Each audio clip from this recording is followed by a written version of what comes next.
कटहर देखियो कते बढ़िया छै, एकदम खिच्चा कटहर छै।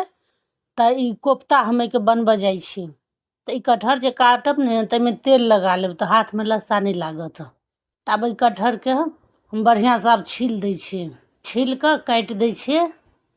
ई कटहर के काट के राखब पानी में, त ऐसे की हैत लस्सा नहीं हैत। अब एकरा हम उबाल दै छियै।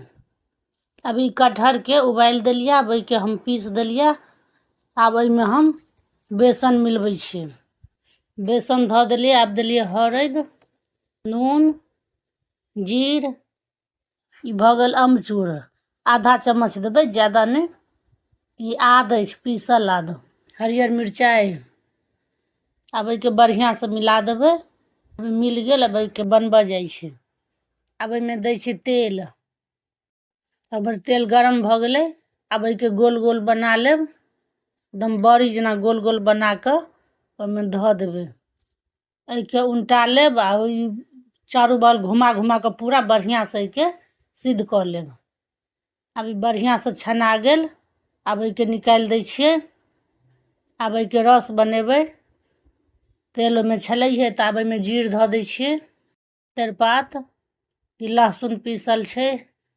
अब लहसुन भुजा गेल। ई प्याज छै पीसल से धो देलिए। प्याज के अखन थोड़े देर तक भुजबै। अब ई प्याजो भुजा गेल। अब में पीसल टमाटर छै से भुजबै। टमाटरो भुजा गेल।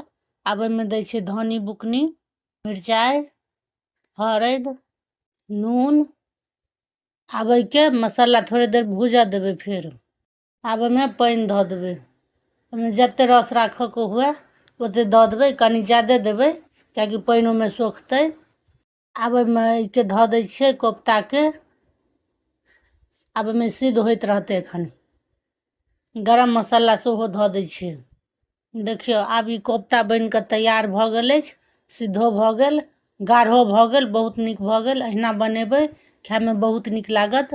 ई वीडियो देखला बहुत बहुत धन्यवाद। वीडियो के लाइक कर दियो, चैनल के सब्सक्राइब कर दियो।